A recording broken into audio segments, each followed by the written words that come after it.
With great power comes great responsibility. My content existed because I tried my very hardest to be an absolutely not a realist, especially with uncomfortable truths. I was pointing out that very uncomfortable truth. It's an uncomfortable truth in many parts of the world. It's not a truth that I'm happy about. I don't want to be seen as the negative influence of the world. I know that there's a whole bunch of men. I get thousands of emails a week from men whose lives I've saved. I get thousands of emails a week from men who are on the verge of suicide, and I've saved their lives. I believe in protecting and providing. I've been misunderstood. I don't want anybody to be offended by anything. I say I want to be a pulse force in the world. I don't want anybody to hear what I say and make them feel bad about themselves. I want all people to live righteous and good, whether they're male or female. I think righteousness is living true to your heart and knowing that you're doing good by people, not snaking anybody, not lying to anybody. I know I live a very righteous life. The government is not capable of helping the poor, and this is why it's so important.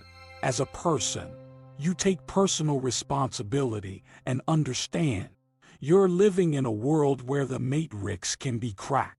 You can make a bunch of money, but you need to take responsibility and do it.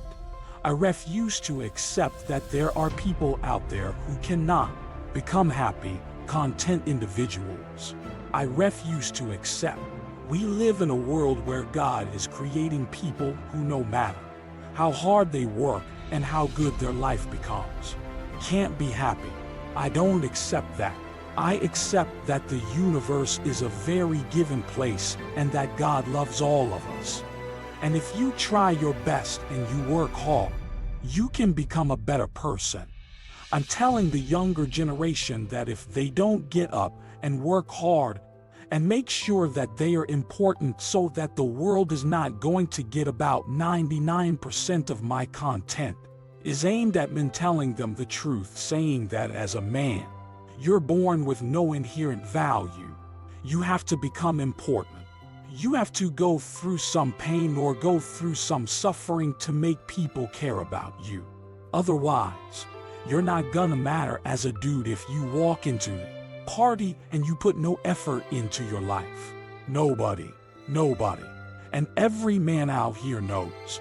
And one of the great things about the masculine journey and masculinity is that we've all lived a similar story. It's kind of cool. Like we've all been the teenager. It's heartbroken. We've all been unimportant. We've all worked hard and then started to get some clout. And then we've all kind of lived the same kind of journey. So I say to everybody out there, yeah, if you don't follow that path and follow that journey and one way or another, get to the top, whether it's fighting, whether it's a comedy, whether it's a musician, whatever it is, if you're just gonna stay somewhere near the bottom and then at the age of 44 email me saying I'm depressed. Well, of course, you're depressed, but that was your choice because you have to build yourself as a man. And if you decide not to build yourself, then your life is gonna suck. Our main message is to resist the slave mind, to understand that every single thing you're being told has an agenda behind it.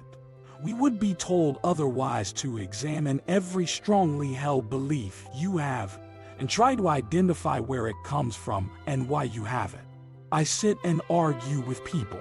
I discuss things with people and they so fervently believe a point. And I say, why do you believe that? So do you have personal experience? No, but I saw the news told you X, and now you are desperate. You will sit here for hours arguing that point. A lot of people are completely empty vessels ready to be programmed. And I try and tell people to listen, to just stop for a second and understand that the things they're telling you to believe are not necessarily for your benefit.